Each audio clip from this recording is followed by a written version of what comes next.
Did you first meet him? So it was probably the Beverly Wilshire, but Warren Beatty was a good friend of his. And all I remember was getting into the elevator, the three of us.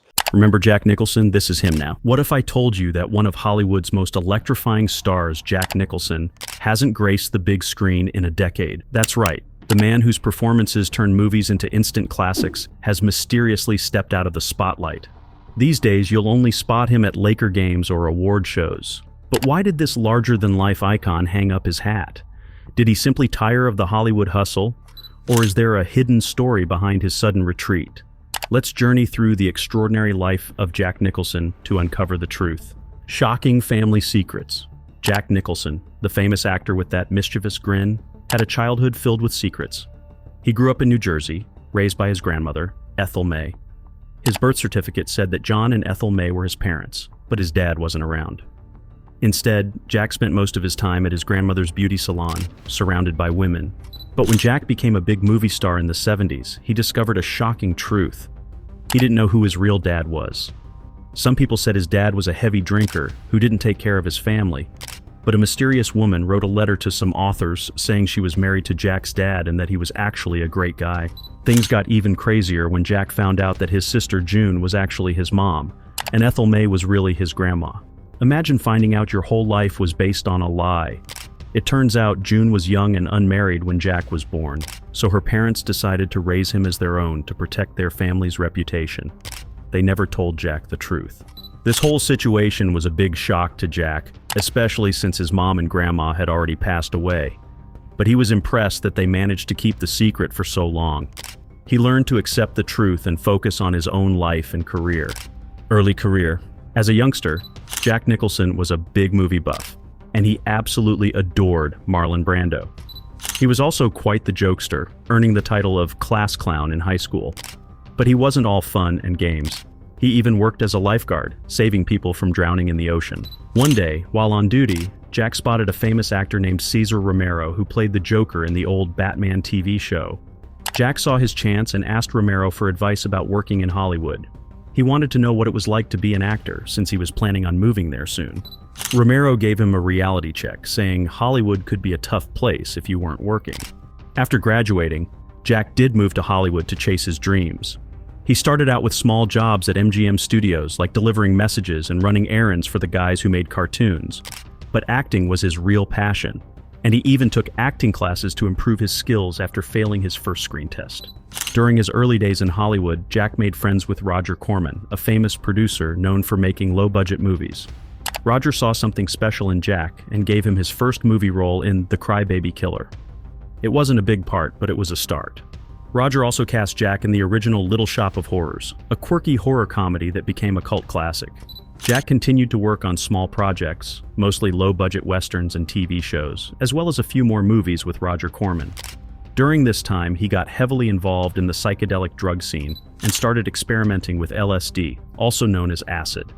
One night, while tripping with his wife, she had a scary hallucination where she saw Jack turn into the devil. This freaked her out and caused some serious problems in their marriage, eventually leading to their divorce. With his personal life falling apart and his acting career going nowhere, Jack decided to try his hand at writing. He wrote a screenplay for the Monkees, a popular band at the time, and another script called The Trip, which was inspired by his own experiences with LSD. His friend Peter Fonda, who also liked acid, directed the movie. This collaboration opened a new door for Jack, leading him to a role that would change his life forever. He was cast in a movie called Easy Rider, a film that would not only launch his career, but also change the way people thought about movies. Breakthrough and rise to stardom? Jack Nicholson's breakout role came in 1969 with the movie Easy Rider, a film that captured the spirit of the counterculture movement and changed independent cinema forever. Jack played George Hanson, a lawyer who loved to party and had a way with words. He was a free spirit, just like the other characters in the movie. And his performance was so good that it earned him his first Oscar nomination. But what happened behind the scenes of Easy Rider was just as wild as the movie itself. The cast and crew were living the hippie lifestyle, experimenting with drugs and embracing a free-spirited attitude. In one famous scene around a campfire, Jack actually smoked over 100 joints. It's a scene that's still talked about today, and it helped make Jack a star.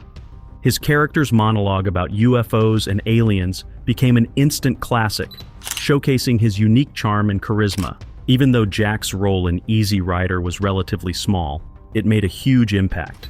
He stole every scene he was in, and audiences couldn't get enough of him. The movie was a massive success, making a ton of money and cementing Jack's status as a rising star. With his share of the profits, he bought a house in the Hollywood Hills right next door to his idol Marlon Brando. Talk about living the dream. Jack continued to impress with his performances in other films, including a romantic musical with Barbra Streisand called On a Clear Day You Can See Forever, which was a critical darling. But it was his role in 5 Easy Pieces that truly solidified his place as a Hollywood legend. This movie, a powerful drama about a rebellious man who struggles to fit in, allowed Jack to showcase his incredible acting range and emotional depth. It was a performance for the ages, one that earned him another Oscar nomination and announced to the world that Jack Nicholson was a force to be reckoned with. 5 Easy Pieces was a defining moment in Jack's career. It was a film that said, "Hey world, this is Jack Nicholson. This is the kind of actor he is, and you're going to love him for the next few decades." And they were right. Iconic roles. Jack Nicholson was more than just an actor. He was a huge basketball fan. He loved the game so much that he even directed a movie about it called Drive, which caused quite a stir because of a scene with a character showering naked. Jack always loved to shake things up, and nudity often seemed to be part of his plan. Throughout his career, Jack made a point of working with the best directors in Hollywood. He teamed up with Mike Nichols for Carnal Knowledge and The Fortune, and then again in 1986 for Heartburn. He also collaborated multiple times with the director of 5 Easy Pieces, Bob Rafelson, for films like The King of Marvin Gardens and The Postman Always Rings Twice. Jack even worked with the legendary Michelangelo Antonioni on the beautiful film The Passenger. This dedication to working with talented filmmakers helped him gain respect and recognition in the industry. Jack's career continued to soar with roles in The Last Detail, which earned him another Oscar nomination, and the iconic film noir Chinatown. It's worth mentioning that a shocking event happened during the filming of Chinatown. The director, Roman Polanski, committed a crime in Jack's very own hot tub. Luckily, Jack wasn't home at the time. Despite this disturbing incident, Chinatown went on to be considered one of the greatest films ever made, a true testament to Jack's talent and the power of his performance. Jack even dabbled in musicals, appearing in The Who's rock opera, Tommy. But his biggest achievement came in 1975 when he finally won an Oscar for his unforgettable role in One Flew Over the Cuckoo's Nest. He played Randall McMurphy, a rebellious patient in a mental institution, and his performance was absolutely electrifying. It was like watching a wild animal unleashed on screen, and it was clear that Jack Nicholson was a superstar. In 1976, Jack finally got to work with his childhood hero, Marlon Brando, in a western called The Missouri Breaks.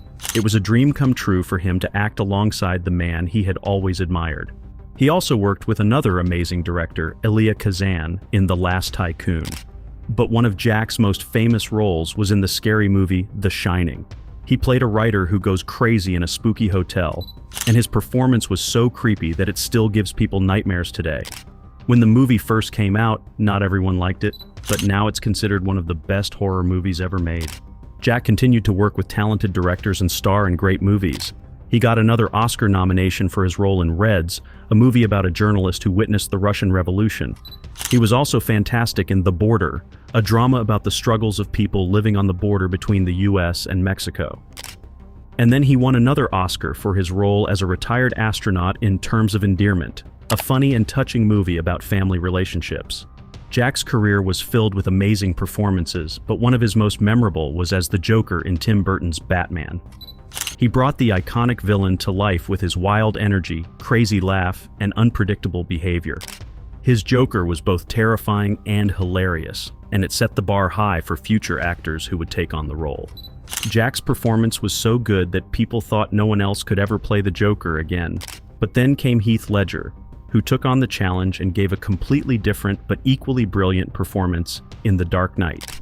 It's a testament to Jack's talent that his Joker is still considered one of the best, even decades later. Speaking of Heath Ledger, something weird happened after he sadly passed away.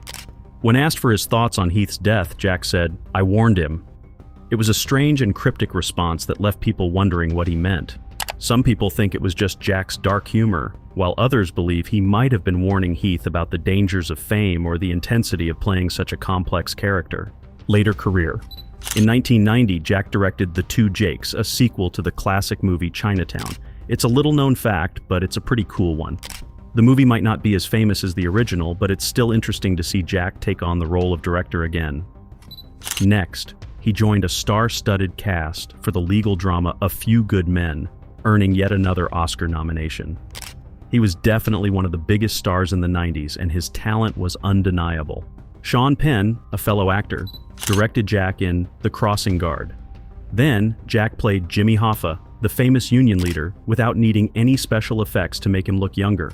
He even played a werewolf, and his scary face didn't need any help from computers either. Did you know there was a sequel to Terms of Endearment called The Evening Star? It's another one of those hidden gems in Jack's filmography. He teamed up with Tim Burton again for Mars Attacks, a funny sci-fi movie where he played two roles, including the President of the United States. When the movie first came out, some people didn't get the humor, but it's now considered a cult classic. In 1997, Jack won his third Oscar for his role in As Good as It Gets. He was hilarious as a grumpy writer who learns to open his heart. He even joked that he had an Oscar for every decade of his career. That's pretty impressive, right? In a surprising move, Jack visited Cuba in 1998 and met with Fidel Castro, the country's communist leader. This could have been a controversial move for some actors, but it didn't seem to affect Jack's career at all. He then took a well-deserved 4-year break from acting because, hey, why not? When he returned, he starred in The Pledge, another movie directed by Sean Penn. He followed that up with a fantastic performance in About Schmidt, where he played a sad and lonely retiree. It was a different kind of role for Jack, but he nailed it, showing his versatility as an actor. About Schmidt is also famous for being the source of a funny internet meme, Jack Nicholson reacting to Jared Leto's version of the Joker. Nowadays, becoming a meme is almost as good as being a movie star. In 2003, Jack starred alongside Adam Sandler in Anger Management, a comedy about a guy who has to take anger management classes. It was a perfect role for Jack, who's known for playing characters with a short fuse. The movie was a huge success, proving that Jack could still bring in the big bucks even in a silly comedy. In 2003, Jack starred in the charming romantic comedy Something's Gotta Give. He played an older guy who falls for a younger woman, played by Diane Keaton. The movie was a big hit, and audiences loved seeing Jack's softer side. After that, Jack took another break from acting. Because hey, when you're Jack Nicholson, you can do whatever you want. But 3 years later, he came back with a bang in The Departed, directed by the legendary Martin Scorsese. It was the first time these two Hollywood icons had worked together, and it was worth the wait. The movie was amazing, with Jack playing a terrifyingly charismatic gangster who ruled the streets of Boston. Then came The Bucket List, a heartwarming comedy where Jack starred alongside another acting legend, Morgan Freeman. They played two guys with terminal illnesses who go on a road trip to do all the things they've always wanted to do before they kick the bucket. Jack, being the dedicated actor he is, actually spent time with real-life patients who were dying to prepare for the role. Critics weren't too impressed with the movie, but audiences loved it, and it made a ton of money. In 2010, Jack appeared in How Do You Know, which might have been his last movie.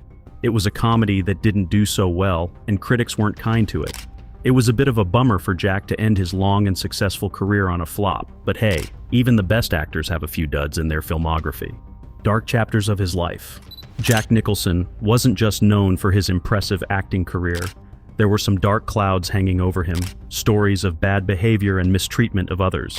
In 1996, a woman named Catherine filed a lawsuit against Nicholson, alleging that he had assaulted her, causing irreversible brain damage. According to the lawsuit, Nicholson invited Catherine and a friend to his home and offered them money for sexual favors. When he later refused to pay, an argument ensued, and Nicholson allegedly became physically abusive, throwing Catherine to the ground and causing severe head trauma. This wasn't the only instance of Nicholson's alleged violence towards women. In the same year, he was accused of punching another woman and rupturing her breast implants during an argument at his mansion. While details of this incident are scarce, it paints a disturbing picture of Nicholson's aggressive behavior towards women. In another incident in 1994, Nicholson allegedly attacked a man's car with a golf club during a road rage incident. He was reportedly upset that the man had cut him off in traffic and reacted by smashing the car's windshield and roof. The man later sued Nicholson and received a hefty settlement, but the incident highlighted Nicholson's volatile temper and his tendency to resort to violence. Perhaps some of Nicholson's anger issues stemmed from his troubled childhood. He grew up believing his mother was his sister and only discovered the truth later in life. This revelation must have been shocking and deeply unsettling for him, potentially contributing to his emotional struggles. But the strangest story of all is the one about Jack walking around naked for 3 months straight. He supposedly did this to prepare for a role where he felt insecure about his body. It sounds pretty weird and uncomfortable to say the least. These stories are just tip of iceberg. Jack Nicholson was also known for his many relationships and children. He was married only once, to his co-star Sandra Knight from 1962 to 1968. They had a daughter named Jennifer together, but Jack's love life didn't stop there. He had relationships with several other women and became a father to 6 children with 5 different mothers. One of his early relationships was with Susan Anspach, his co-star in 5 Easy Pieces. Susan believed that her son Caleb was actually Jack's child, even though he was legally someone else's son. It wasn't until years later that Jack publicly acknowledged Caleb as his own. Dramatic relationships. Jack's longest relationship was with actress Angelica Houston, lasting 17 years from 1973 to 1990. It all started at Jack's birthday party in 1973, where the two were instantly drawn to each other. They spent the night together, and it wasn't long before they were inseparable. However, their relationship was far from perfect. Jack was known for his playboy lifestyle, and Angelica often found herself competing for his attention. She described feeling uncomfortable and jealous when he flirted with other women, even in her presence. But despite these hurtful moments, Jack would often shower her with gifts and affection, making her believe that their love was real. As Jack's career soared with iconic roles in movies like One Flew Over the Cuckoo's Nest and The Shining, Angelica found herself constantly overshadowed by his fame and the women who flocked to him. She yearned for a commitment from him, but Jack was reluctant to tie the knot. When Angelica confronted Jack about his infidelity, he often dismissed her concerns, leaving her feeling hurt and betrayed. She even found love letters from other women in his home, but she chose to believe his denials, desperately clinging to the hope that they could have a future together. The final straw came when Jack revealed that he was going to have a baby with another woman, a model named Rebecca Broussard, who was much younger than Angelica. Overwhelmed with emotions, Angelica tracked Jack down at his office and physically attacked him, unleashing years of pent-up anger and frustration. The incident was a turning point in their relationship, and they eventually went their separate ways. Angelica briefly dated someone new, but after a violent encounter with him, she returned to Jack, hoping things would be different. However, the pattern of infidelity continued, and Angelica realized she had to move on. Jack and Rebecca Broussard had 2 children together, Lorraine and Raymond, but split up in 1994. That same year, another woman, Jeanine Guerin, had a daughter named Tessa, who she claims is Jack's. Again, Jack has never publicly acknowledged Tessa as his own. In the late 90s, Jack dated actress Lara Flynn Boyle for a few years, and then later dated supermodel Kate Moss. He also had a fling with actress Paz de la Huerta in 2006. Despite his complicated love life, Jack loved being a dad. He said that children give your life a whole new meaning. He tried to be there for his kids as much as possible, giving them unconditional love. But he did admit that he regretted not spending enough time with his oldest daughter, Jennifer, while he was busy building his career. It shows that even a famous actor like Jack Nicholson has regrets and wishes he could have done things differently. Where is he now? After How Do You Know, Jack pretty much retired from acting. There were rumors about him having memory problems and health issues, but he said he was just bored of being a movie star and enjoying retirement. He admitted he still had a wild side, but he couldn't party like he used to. But that didn't stop him from flirting with Jennifer Lopez at the Oscars in 2012. In recent years, Jack Nicholson has become a bit of a homebody. He's not out and about as much as he used to be, and his lifestyle has changed a lot. Back in 2015, his friend Harry Dean Stanton, another famous actor, said that Jack was living a pretty quiet life. He'd take naps in the afternoon, drink milk to calm his stomach, and even picked up new hobbies like painting. He even bought the house next to his so he wouldn't have to deal with any neighbors. This might surprise some people, considering Jack's reputation for partying and having fun, but even back in his younger days, he liked his alone time. His friend Harry Dean Stanton would sometimes have to drag him out of his room because he preferred to be by himself. In a rare interview in 2015, Jack opened up about being single and lonely. He even said he might die alone. He felt like his reputation as a ladies' man had made it hard for him to find a lasting relationship. It's kind of sad to think about such a famous and successful guy feeling lonely, isn't it? But even though he might be lonely, Jack still has his family. His grandson, Duke Nicholson, is also an actor, and they like to hang out and watch sports together. Duke says that Jack is doing well and is still full of life. He worked his butt off for decades, making one amazing movie after another, and now he's enjoying his retirement.